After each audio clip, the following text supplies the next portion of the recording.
Fans, I've heard it said that the three most powerful words that a human can say to another human are, "I was wrong." And during episode 125, I was wrong not to mention episode 25's Matt Park. During that episode, we talked about our anniversary episodes of 25, 50, 75, 100, and then 125. And we failed to, I forgot to mention Matt Park at episode 25. So Coach Park, shout out to you. My apologies. You know we love you. We appreciate all the support that you've given us during this show, the feedback, the listens, the recommendations. You have been awesome. You have been an awesome guest to have as episode number 25. And before we get to episode 128, a couple of reminders about teachhoops.com/816 basketball for incredible coaching content from the great Steve Collins. Again, teachhoops.com/816 basketball. And if you haven't done it already, what are you waiting on? Check out the Competitive Mindset podcast with Billy Kegler, wherever you get your podcast, and check him out on social media at Competitive Pod. Hello and welcome to the Greatest Games podcast, brought to you by 816 Basketball. I'm one of your hosts, Brian Rosefield, and I'm joined by my co-host, Chris de Blasio. Thank you, Brian. Pleasure to be here, as always, on the Greatest Games podcast. A chance for us to catch up with basketball coaches from around the country and have them tell us about their greatest games. As always, it can be their time as a head coach, an assistant coach, a high school coach, a college coach, or maybe even someone who's not a coach. That's right, Chris de Blasio. You know, we talk about making history a lot on this podcast. It is the little podcast that could. And we love to talk to basketball coaches that are around the game. Maybe they're former managers, maybe they're staff members. But today we have a former sports information director for South Carolina baseball. And now, we'll learn more about what he's doing now. But welcome to the Greatest Games podcast, Andrew Kitick. It's good to be with you guys, Chris, Brian. Great to have a chance to talk today and share some stories. Brian, we say we're always making history. I think this is our first newly engaged guest in 120-something episodes. To be honest, episode 128. This is absolutely history to have a freshly engaged young man and Andrew Kitick on the podcast. Was such an honor. Congratulations to you again, Andrew. That's big. I appreciate that. It's been a good 24 hours or so since I popped the question, and just starting to break the news to family and friends. So onward and forward as we get ready for the future here. But very excited and blessed. There you go. So Andrew, my coverage. Andrew, take us a little bit through your career in working in athletics. I know it started as a student there at the University of Illinois, and just kind of how you got to where you are now working for the Evans Scholar Foundation. Oh, definitely. Well, it's like you said, I had a passion growing up as a child here in the suburbs of Chicago, a town called St. Charles, where I had a father who was very passionate about athletics and grew up taking me to games all the time, whether it was the Bears, Blackhawks, Cubs, White Sox, Bulls, you name it. We found time to attend sporting events, and that's really kind of where I grew to love sports right away. And I found I really enjoyed getting to behind the numbers, as they say, and really trying to focus in on stats and the stories of the players and coaches. So when I went to the University of Illinois, I kind of had an idea that like maybe I'm interested in doing maybe some broadcasting. I think sports announcing was kind of like my first kind of interest, but I found that I think I was more suited to kind of be working in an athletic department. So when I was a student at U of I got involved with their sports information department in my freshman year, and just started working as a student assistant. I'd go in for 10 hours a week into the office and work events, whether it be even football, basketball games, or, volleyball. It was big in Illinois, wrestling, gymnastics, you name it, baseball, softball. I had an opportunity to really get involved even more. And I found myself quickly realizing this is something I maybe would be interested in as a future. And, after graduating from U of I, which was the June of 2001, or actually May of 2001, I had found an internship at the University of South Carolina, where I had a chance to meet both of you, and paid $1,000 a month. And it was an internship, full-time internship. Carrie Tharp, who was the head the assistant athletics director for sports information, called me up and said, I think you're my guy. Do you want to come down here? I said, yeah, you know what? I will. It involved working with baseball, swimming and diving, assisting with football, and then they added on women's soccer when I got there. So that kind of took my path down to University of South Carolina, where I began my career in media relations. And 1 year turned to 2 turned to 3, and before you know it, I was there for 16 years. So that's a little bit of my background on how I got involved. So you're at U of I can't talk. I'm so excited. He's engaged. It's unbelievable. I can't talk. You're at U of I. You decide to take this internship, or you go into sports information. I know we talked to some coaches that may start out as managers. They start out in some sort of support role around basketball or whatever sport they choose. And sometimes guys, and maybe me included, have a hard time saying, hey, I'm not good enough to play X sport at the next level. So what was that decision for you like? Take us a little bit deeper on saying, hey, I'm not going to be able to play, but I love to be around sports. Let me just give this a shot. I think it just knows that, you recognize right away, talent is talent. People who are going to excel are going to excel. And I'm like, this is an area that I believe that, I feel like I can bring something to the table in this regard into athletics. This is, I'm never going to be someone who's going to be a college athlete. I was fortunate to play, high school sports, but I wasn't, even then, I was playing tennis. So it wasn't, which is a great sport. But, I think you recognize right away, okay, well, what can I do? But I said, I still understand it. I want to be around it, and I'm going to do anything I can to be around it. And in this respect, it's like, okay, this is an opportunity. Let's take it and run with it. I mean, South Carolina, as an internship to be offered to get a chance to work with baseball, that wasn't happening a lot for someone that was 21, 22. Those were usually full-time people working in college baseball. So I was fortunate. Mr. Price, Tom Price, who was the retired SAD, was still involved in the program. So they wanted a young person working there with them that could kind of take care of the coaches. But Tom was obviously still very involved. But, I was kind of, learning on the spot a little bit. Even being as a student, you learn certain things at U of I, but at the same time, you're until you're actually running it yourself, that's like getting on a bike. So you have to have coaches who are patient. I was very fortunate to have coaches who were patient. Shelly Smith, who's still the women's soccer coach at South Carolina, that was her first year at South Carolina when I started. So it was kind of fun that I got to start and see her program grow. And she was she was great to work with. And I think it helped that she was a first year coach, and that having that sport in the fall kind of was able to help get my feet wet when I was starting to get it involved then into first swimming and then baseball, which was a big thing in South Carolina. So it was just understanding a little bit of that and what my role is. Andrew, by the way, I think my internship with the Kentucky video department in 1999, I think I was guaranteed 20 hours a week, and I was making like $7.50 an hour. Like, you think about those things nowadays, you're like, what was I thinking? Why did I do that? I was living in a $325 a month apartment, or efficiency. It was a one-room apartment.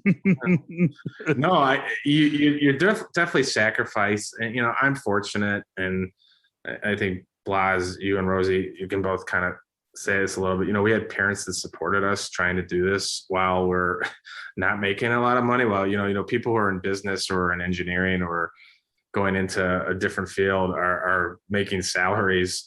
We're definitely, we're doing this because we love it and we want to be around it. We want to be around a team, and we're still trying to figure out what our life path is. So fortunate, I think, to have that in the family, just be like, you can do this, go ahead and try it. We know maybe it'll lead to something. So I'm always grateful for that. Yeah, no, it's true. I was at a summer program in college out at UCLA, and the great actor Michael McKean, Lenny from Lenny and Squiggy, and done a million movies and stuff. And someone asked him for the best piece of advice he could give someone, and he said, if it's something you're passionate about, be willing to do it for free. Mm-hmm. Yeah. And while it wasn't free, it was almost free. What was sometimes what Brian started out as a manager at South Carolina. Your first year, right, Brian, you were not scholarship as a train rolls like into my apartment here. You probably hear that. Right, Brian? You were not on scholarship your first year or anything? You weren't getting paid, nothing? You were just... That first semester wasn't. I did earn it, I guess, that second semester. But even when I came back to be a GA... Well, earn it's that's... I don't know if you earned it, but... Right. But for those 2 years as a GA, I think I can't remember if it was a total of $13,000 total for 2 years or something like that. But I mean, it was a dream job. I mean, and you're right about the piece about parents supporting us. I mean, that was huge, without saying and kidding, of course. The great Dr. Rosefield, the great former Gamecock baseball player, of course. Yes. All ACC 1959, I think, something like that. I believe it was. Yes. Andrew, you already mentioned some of them. You mentioned a guy like Carrie Tharp. You mentioned a guy like Tom Price. And why don't you tell us a little bit more about some of those mentors you had, maybe at Illinois and at South Carolina, and what they meant to you in your career? Definitely. Obviously, there's nowhere you can be without mentors. I try to tell anybody that's young to try to find someone that you can look up to and really kind of learn and really get your basics down. Always go back to the basics. I always say that about anything, especially in any point of profession. You always have to be honing your craft in a certain way. For me, it's like writing. You always have to be trying new things. Just like, what's the basics? Go back to, take it back and look back at it and say, okay, what am I doing here? The first person that was really a mentor for me at U of I was a gentleman by the name of Mike Kuhn. He's no longer at U of I in the athletics department, but he worked in I think he worked doing communications now in engineering. I still catch up with him a little bit, but he kind of gravitated toward me when he first started at U of I. He actually wasn't there when I started, but he got there my second year, which is my sophomore year. And he and I connected real good. He's a big Cubs fan. He lived in Naperville a little bit, worked at North Central College, it's big college, big small college here in Division III, I think, Division II or Division III. And so he went to U of I. He started working at U of I on the women's basketball side, and he and I just connected. And he and I had the same kind of view on like stats and tidbits and things like that. So he gravitated toward me right away. And part of when I was at U of I, part of what they wanted to do was actually pair you as a student with one of the full-time SIDs, whether it was a grad assistant, an intern, or the full-time staff, and different students would be working for that person. So he was definitely one of them to start off with. And I wouldn't be anywhere where it was without Mike. Mike was very involved. And at that time at Illinois, my junior and senior year, he was still working with women's basketball, but softball became a sport at U of I. And so my junior year, I'll never forget, it was a week before spring break, March, and Mike called me into his office and said, "Hey, what are you doing for spring break? Are you going out of town?" And I'm like, "No, I'm actually just going to go home and just kind of relax for a week." And he's like, "Would you want to go down to South Carolina for softballs? Open up their first game of that ever in the history of the program. They're planning a few tournaments down in South Carolina for their spring break trip. You want to go with them and write press releases and do game recaps?" And I'm like, "Okay." So I'm like, "Sure." And so that, I kind of was like, all right, I'm going to do this. So, it's stuff like that, people seeing what you do and, just learning from them about how to write, how to do an interview with a student athlete or a coach, and just learning some of the basics of what it is media relations is. So Mike was definitely one of my first role models and someone that I looked up to before I went to South Carolina. And then, you mentioned Mr. Tharp, who's now with Darlington Raceway, but he was the head SID at South Carolina for a while. And him and Mr. Price and Brian Bennett, who you guys know was the basketball SID at the time, they really kind of took to me too when I started at South Carolina, and really just trying to teach me the ropes of how they do things in South Carolina. Here's our approach in terms of interviews with coaches or student athletes. Here's how we set up the press conference. Here's the people you're going to work with. And I tell you what, that first group was really good about learning how to manage relationships. I think that's such an important thing, especially you're going to deal with coaches. As an SID, and our job was promoting the teams and working on the teams. And so you're working with coaches, you're working with student athletes, you're working with media, boosters, administration, fans, you're dealing with so many different varieties. So it's how you handle that. And, they all really taught me, here's some stuff you can learn here. And, I definitely grabbed onto a lot of that. Carrie had a big personality when he was running our media relations office, as you guys may know. And, he owned a room. He really did. And I respected that. And I was like, have some presence. I think I learned from him a little bit about when you walk in there and you're like, you're the person that's running this press conference. You show them that you know what you're doing, kind of thing. So I learned that from him. And then when Steve Fink took over after Carrie left, and Mr. Hyman took over from Dr. McGee and the athletic administration, Steve was really good at helping me really fine tune myself in terms of writing and also wet InDesign, using Adobe InDesign and doing a lot of my own layout. So I learned some tools about, okay, when I first started South Carolina, we had a publications coordinator and we had someone that was kind of laying out, doing our guides for us. And I think they wanted us to be like, okay, you guys can take some responsibility in doing this yourself. That'll help us if you can learn how to do this. So, I learned that right away from Steve. Steve really helped me with that and understanding some stuff with writing and working to try to up my game in that regard and really put together some really nice publications and different things like that. So, so then I learned a lot from him too. So, a lot of really good people in my time in terms of athletics and media relations that taught me. And Steve Fink's daughter was a student athlete at what high school? Ridgeview High School. That's correct. I think she's still. I think she's coaching right now. She's a teacher and a coaches volleyball. I think. She was a great volleyball coach for us at Ridgeview, and has moved over to the Lexington side of town. But yeah, did a great job. And you talk about a couple of greats there, Steve Fink and Carrie Tharp, and Carrie Tharp, now the president of the Darlington Raceway, who had just hosted the formerly the Bojangles Southern 500 this past weekend, always Labor Day weekend. So I believe it was the Cookout Southern 500 this year. My gosh. Right. So, and by the way, Brian, right when he mentioned Carrie Tharp, and I thought Carrie then went to NASCAR and is now working with Darlington Raceway, we got to effort Carrie Tharp on the show because he'd be a great guest. I mean, again, with his personality and he could tell you a story. He's a great storyteller.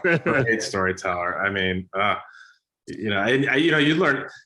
He goes back to Tennessee, Oklahoma, before South Carolina. I mean, he's got, and now NASCAR and now Darlington. I mean, Carrie.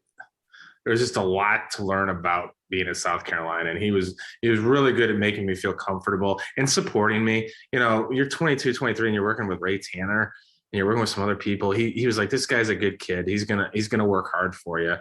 And his door was always open. His door is always open. Steve Fink's door is always open. I always respected that, unless those guys had to get on a call, their doors were open. I always tried to do that when I was at South Carolina. Once I started having an office, is like, I very rarely did I ever close my door, because I was like, the door's open. If anyone wants to come talk to me, they can. So.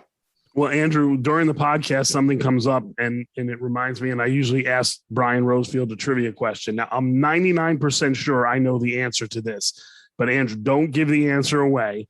Okay. Steve Fink, who we mentioned, who came, I believe he was at TCU with Mr. Hyman, and when Mr. Hyman brought over all those guys, Kevin O'Connell, and all those, that whole TCU crowd, Ken Hagenauer, the great Ken Hagenauer. But Steve Fink worked in media relations for a Major League Baseball team, Brian Rosefield. What Major League Baseball team did he work for? I'm gonna guess the Houston Astros. Okay, not a bad guess. I believe it was the Kansas City Royals. Am I right, Andrew? He was the Kansas City Royals, but I will give Rosie a credit. One of Tom Price's former students actually went on to work at the Houston Astros for a long time, named Rod Matwick. Oh, okay. You were and Rob was there at Houston for a long time. So, but Fink was at the Royals for a long time. So, and he's got some great stories too. He was there during the legendary Hal McRae blow up, right? Yeah. He wasn't running it at the time. He was like the number 2 guy at the time, but I have heard a little bit of stories about that. And, he's got some great stories about George Brett and being around that group. So there's another great storyteller for you. You could learn some. He was with the Royals a long time before he went to TCU to do their media relations and eventually get into South Carolina. So it's fun to see where people's paths come from and how they get to certain places. I love to hear those guys looking out for you too. Like you say, the door's always open for you. But I think the thing that I take away from it that all of us realized that working around college athletics in South Carolina was put your head down, do your work, and people will look out for you. Like you said, Carrie vouching for you, like, he's a good kid. He's a good kid. And we've had guys and girls that have done that for us all along the way because we work our tails off. Hey, they're good kids. They're good kids. Just give them a chance. Give them a chance. And yeah, and I apologize for interrupting, Rosie. I think, that's all you want to. At that time, it's like, you're just happy to be a part of it. You really are. I think what kept me at South Carolina a lot of ways is we were having a lot of success there, and it was just fun to be around people and fun to be. We're all similar ages, so I think you're working together hard with these other people that are working in different sports, or we were working together at the same time, and God, those were some fun days, just, looking back at it, I learned a lot. And, you remind yourself you were here for this moment or that moment. And you're like, wow, I saw some pretty amazing things. So, I refer to it as my adult childhood. It was like me growing up as an adult. Yeah. When you're in your 20s, and yeah, that's what I call it. My adult childhood. You're still learning. You're still having to grow from some mistakes, and you're still having to understand that you don't know everything yet. And I say that as a 42-year-old that doesn't know everything yet. Still doesn't know anything. But you definitely have to, you gravitate toward it, and people are willing to work with you as long as you're not showing dishonesty, lying, or doing something that is, people know, like, okay, he's working hard, just let's sit him down. And, so I think I always respected if there was a mistake made or something, they'll explain it to me. Like, all right, here's where we could do better. And so I try to take that always as a reminder that learn from everybody's gonna make a mistake, learn from it, you'll be fine. That's right. And they always gave us the leeway to make those mistakes, even as young up and comers, and always appreciate that. Well, let's talk about some other great times during our time and your time at the University of South Carolina. Now, we're very clear. This has been up until this point, a basketball podcast, but we know and love Andrew Kitick, and we're going to talk baseball today. And I'm excited to talk about baseball, obviously, with my dad and his background at the University of South Carolina. So take us into your greatest games as the sports information director for Carolina baseball. I think it obviously starts 2010, 2011, winning 2 national titles, being part of that experience. And how do you getting to the pinnacle of college baseball, which is Omaha, Nebraska. And, you just have an opportunity to be around an incredible group of student athletes, incredible head coach in Ray Tanner, great staff of coaches, support staff, and just people. And, just to kind of flip it back a little bit, I get there and 2001, my first year is the 2002 season. We go 57-18, and we do play for the national title. We don't win. We lose to Texas in a 1-game shootout, as Coach Tanner. Houston Street was the reliever on that team. Yep. And, that was my first year. And that was again, getting your feet wet, being an intern, and you're going to Omaha and your team's playing for a national title. Those are great experiences. And those are great memories. I think back to my first year at Sarge Fry Field to get to Omaha. We're playing Miami, University of Miami, the Hurricanes. I think you guys know exactly where I'm going at. I wasn't there. There was a wild pitch, wasn't there? There was a wild pitch, a pass ball. We're down 4-1 in the 9th, and looks like Miami, we're not going to go. And the storyline was kind of like Coach Tanner was 1 game away, and he hadn't been to Omaha ever.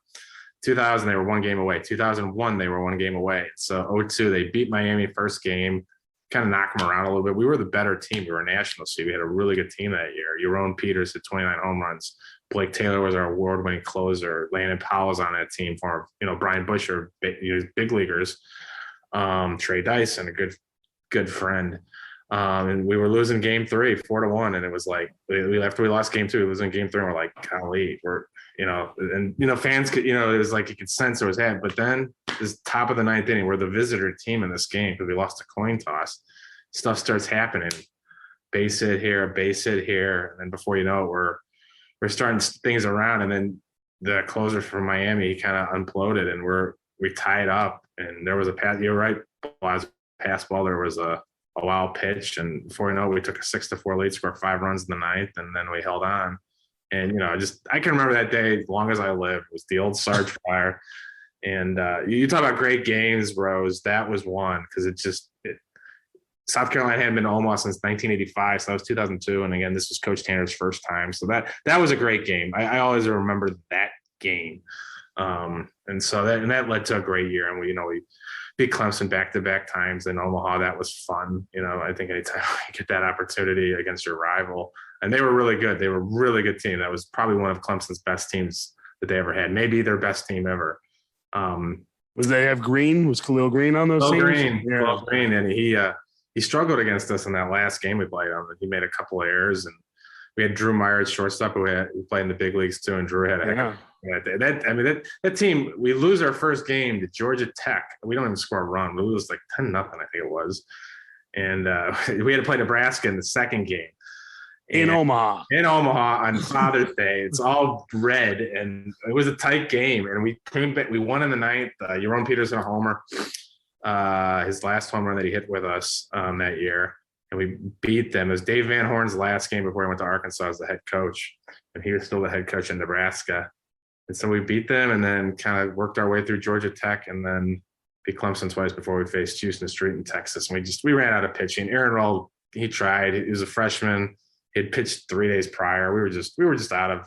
We got close. We got it into 8-6, but we couldn't get that. Street got a big strikeout to end it, and then they scored 4 in the bottom of the 8th, and it was 12-6. It was over. But that first year there was some big games. So 02 you make it. You make it to the championship, lose. 03 you go back to the World Series. 04 you go back to the World Series. 3 years in a row. Yep. Then I remember Ray Tanner in about 2008 or 2009 during a regional one time sitting out by the tree after a game, and he goes, we went 3 years in a row, and people just expect you to go every year. Wow. He's like, it's not that easy. It's not, So you get back in 2010, you have an unbelievable team, but was UCLA, were they the best team? Were they favored in that? Obviously, now you look back on it, they had the pitchers, Trevor Bauer and Garrett Cole, who have been Cy Young Award winners in the pros. And that was a really good UCLA team who you wind up facing in the finals. Talk about that game, that championship game against them. Definitely. And I'll go back briefly on it, Blas. They actually weren't the favorite going into Omaha out of the 8 teams. The favorite was Arizona State. Arizona State had a team. They were the number 1 team, and they were the team that everyone was just kind of like, and they were in our bracket. And we beat them after we lost to Oklahoma to start. We had to beat Arizona State, Oklahoma, and then beat Clemson again twice. But Arizona State was kind of the team everybody's talking about. Now, on that side of the bracket, everybody knew about UCLA because of those 2 pitchers. And that was a good bracket too. They had UCLA, Florida State, TCU, and who was the 4th? Oh man, that's gonna drive me nuts. Was it Fullerton? Fullerton did not go because UCLA beat them. Okay. There. Who was that 4th team? Oh man, that's gonna drive me nuts. They were the one team that didn't do well. It was a team that went 2-Q. Oh shoot, I'm just gonna drive me nuts. But anyway, but UCLA, I think going into our series, I think everybody saw they got Cole. Now, the big thing that happened was going into that series, both us and UCLA had to play that final game. UCLA had to play TCU to get to play us, and TCU had beat them once. So they had to go down. So Trevor Bauer had to pitch to get them to the championship series against us. So they get the win. Bauer gets the win, and we beat Clemson. So we're facing them. So they got to start with Cole on Monday, and we go with Blake Cooper, and Blake Cooper simply out-pitched Garrett Cole. I mean, there's no ifs, ands, or buts about it. The 7-1 game wasn't even close. They made some mistakes early. They made an early error. We got some early runs against them, and Cole. I mean, obviously the stuff's the stuff. I mean, he's throwing mid-90s, but our guys were touching him a little bit, and they were getting a little nervous out there. And, they had Mike Gallegos, Nico Gallego was playing on that team. They had a good team, really good team. But, Blake pitched his heart out. Blake was 13-2 that year. And guys, this is before the bats changed. This is the last year before the bats changed. And his 13-2 ERA under 3. I always say it, 13-2 ERA under 3. If he had a better SID, he would have been SEC pitcher of the year, but I couldn't get him that. True. No, it's true. That's absolutely. One guy named Drew Pomerantz got it. So, but we beat Drew Pomerantz. He actually won the game that he and Pomerantz faced off against. So anyway, but Blake outpitched him. So we win game 1 and then we're going to game 2. This is Michael Roth. He had just pitched against Clemson, and Roth everybody kind of knew, oh, this guy's got something here. He kind of took Clemson. Where's he going to go against UCLA? So he kept us in it, and then they made an error. Their first baseman made an error. We were down 1-0. We tied it. And a guy ended up breaking his, he went inside afterwards and broke his hand because he made an error and it tied the game, which led us into the extra innings. And then we had the big hit from Whit Merrifield now with the Royals, and the rest is history. And it's still, to this day, is the most amazing thing I ever saw. It was the last game ever in Omaha at Rosenblatt Stadium, and we held on to get that first national title, and it was amazing. And Bauer was actually they had a really good closer on there, and he had been pitching. He was matching up against Matt Price, who was our All-American closer. They were kind of going at it, and we got the go ahead run. Wingo was there on third, and they were trying to get Bauer ready to face. And Whit actually talks about this story to this day, that Whit thought they were going to walk him to get to Jackie. Jackie was right behind him. And then Christian Walker's behind Jackie. So there you go. Again, you're just talking about pros. Whit Merrifield, Jackie Brown Jr., Christian Walker. Yeah. I mean, you're just talking about pros upon pros upon pros. And which no one, people always forget. No one was thinking that all these guys are going to be pros. I think Jackie was the one everybody kind of knew. Jackie was having a breakout year that year. He was a breakout as a freshman, but his sophomore year was his best year at South Carolina. And he was having a great year. So, Whit, that was Whit's final at bat that he got drafted and he went as a junior. But, Whit was like, I remember Whit saying, like, I thought you guys were going to walk us. I remember him and Bauer actually were talking on a podcast about it. And they pitched him one right there down and was like, I can get my barrel on it. He did. And right field, there it was. But yeah, it's funny to go, but when you go back and look back at that team and now like, oh, those guys were all in our lineup. It's kind of a fun story to see that, Walker was a freshman, but you could see Starr was going to happen with him too. And I'm so happy for those guys that they're doing what they're doing with what they love and they're still playing the game to this day. It's been fun to see. And just for good measure, it was Florida State, TCU, UCLA, and Florida. Florida, that's right. Florida went 0-2, and they had beat us the final weekend in Columbia. We were playing them for the SEC championship. We were the top 2 teams. That's right. And Florida beat us the first 2 games, and they won the league by 1 game over us. Gosh, I forget that. It was Kevin O'Sullivan's first team that went to Omaha, and they were on that other bracket. That's right. I'm glad you reminded me of that. And then, so next year we face Florida, it's right. We go back and we beat Florida for the title in 2011. So yeah, you talk about back-to-back years of just being around guys that, we go on that run, we win all these games and we're not losing it. I saw some amazing talent at that time too. I know I'm rambling here a little bit. I'm thinking about 2011. You were talking about some great players. We played UConn in the Super Regional. George Springer, Barnes was the pitcher. Yeah. The shortstop Ahmad, Mazzilli's kid was on that team. I mean, they were freaking good. They were good, and their coach was great. He said, I walked on the field. I'll never forget after we beat him the second time. He said he came in. He's like, when I walked on the field, I always thought we had the best team. This is the first team that I could say held up against us. And he was so respectful, the UConn coach. And he was really he's like, this is a tough place that was such a good team. And it's like, I always believe we had the best team with this team, that you can see why. And he was really respectful of South Carolina baseball, Coach Tanner. And they went on that run again. And it was just unbelievable.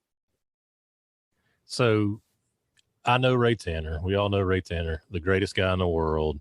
Tell our listeners, you've said it a couple of times, he's just a great coach.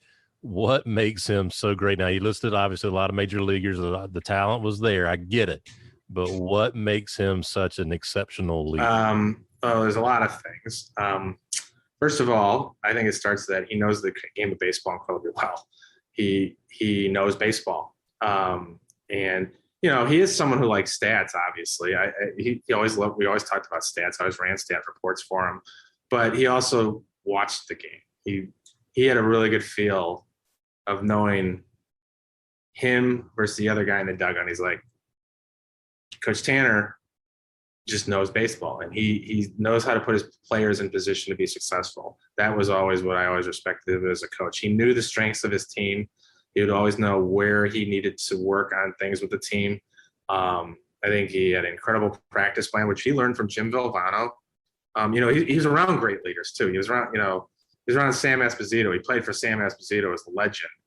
And he worked under Jim Valvano, who was his first AD when he became the head coach.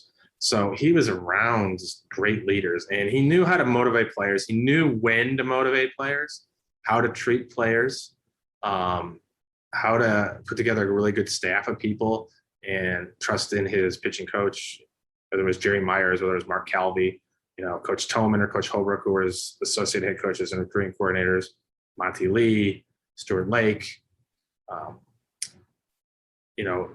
being around Sammy Esposito, all these gentlemen who are just great coaches and understand the game just as well as he, and just how to put them in that right place. And so I always he saw the game. He was always thinking ahead on the game. They always talk about the managers always thinking ahead a little bit. And you just sit and marvel at how he could just kind of pick a moment and just be like, know what to say to a player. He used his visits really well whether it came to talking to a pitcher or talking to a hitter. He used his visits. Still the only baseball coach I've ever seen today call time to talk to a hitter in the box. And so I'm doing it multiple times, and I was like, what? Like, I was flabbergasted the first time I saw it. Never saw a coach do that on any level of baseball. And the funny thing is about that, Blas, is that, in college you were limited to 3. In professional baseball, manager can talk to a hitter anytime he wants. He wants to do a visit. But he was only limited to 3, but he used them. I remember Rick Scapi from the Greenville News actually my first couple of years, wanted to do a story about him and his visits. And he's like, do you guys mark every time he has a visit? Because it seems like every time he does, some guy's going to make a hit. And, just some of the fundamentals that he would teach. You sit there and watch him. I remember one time, my first year, 2002, we're at Kentucky. We were playing Kentucky in baseball, and they had Joseph Blanton, who ended up playing for the Oakland A's. He was drafted. Yeah.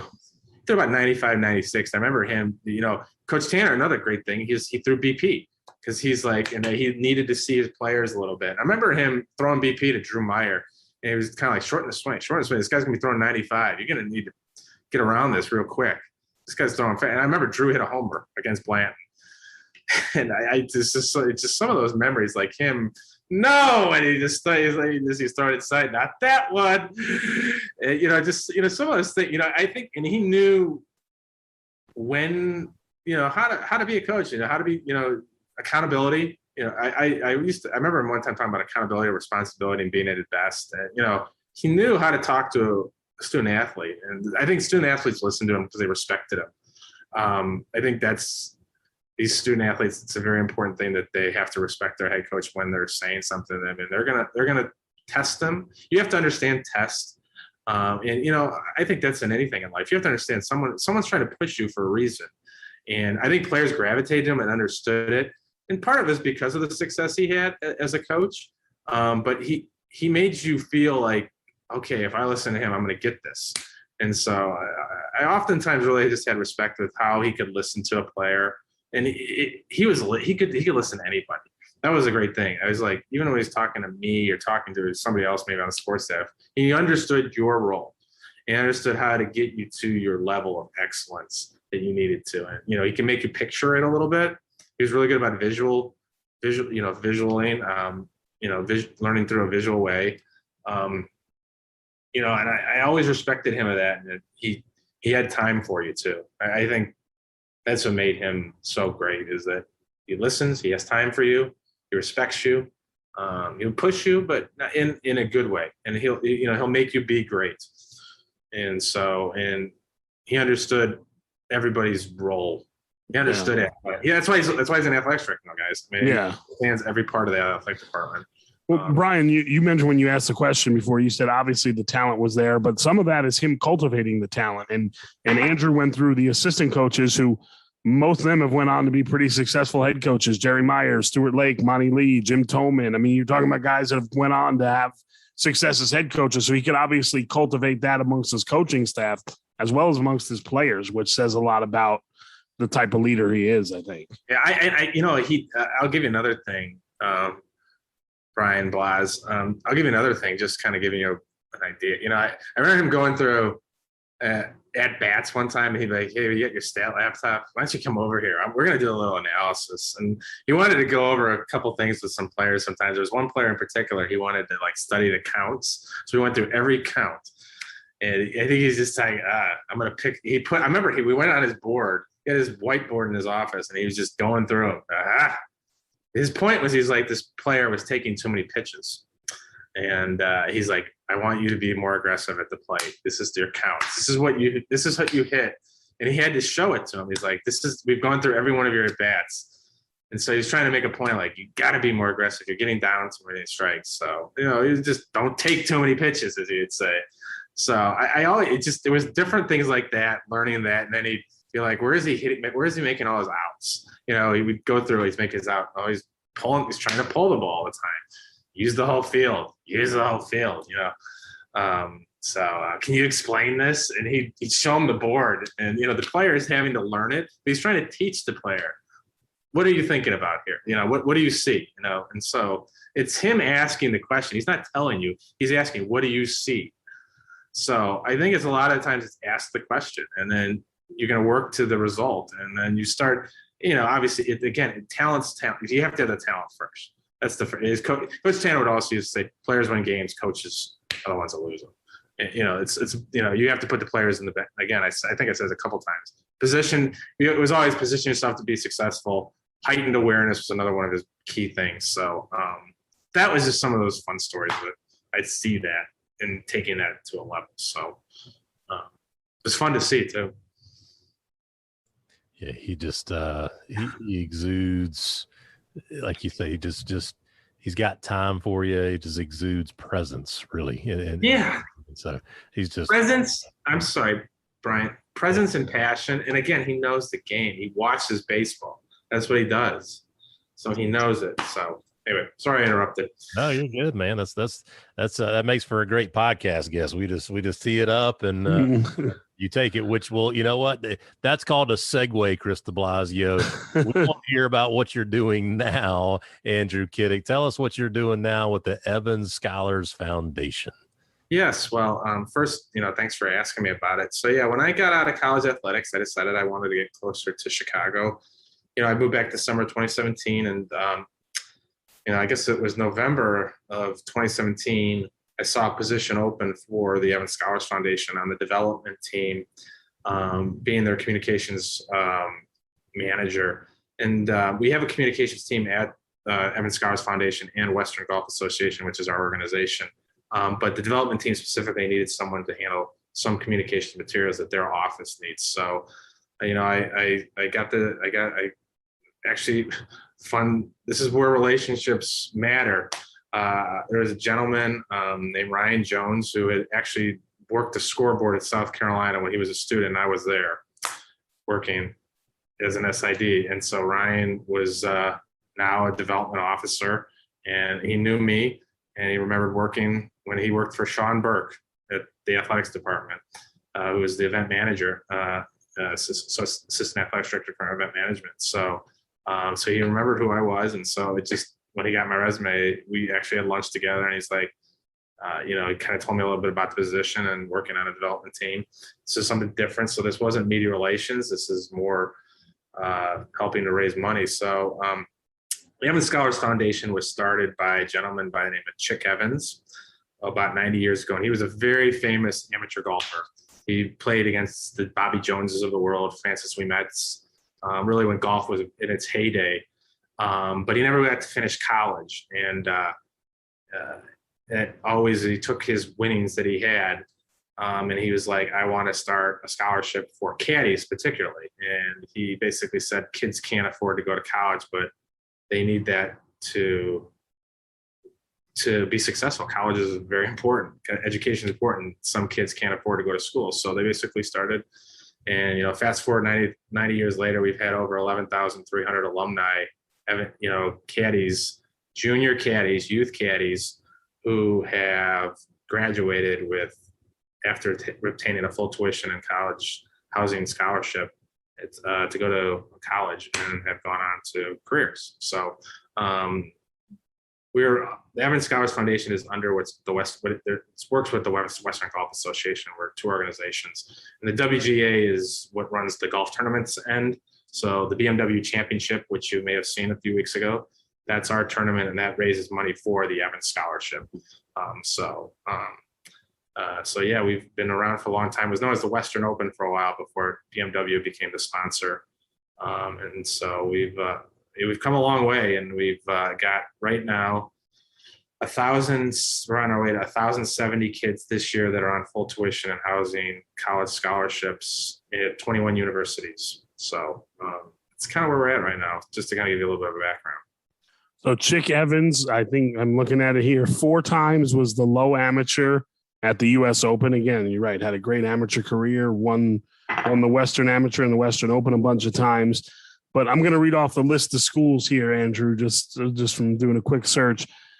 University of Colorado, University of Illinois, Northwestern, Marquette, University of Wisconsin, Purdue, Ohio State, Northern Illinois, Missouri, Indiana, University of Michigan, Michigan State, Miami University, University of Minnesota, and University of Oregon are where you have actual houses for Evans Scholars. That's what it says here.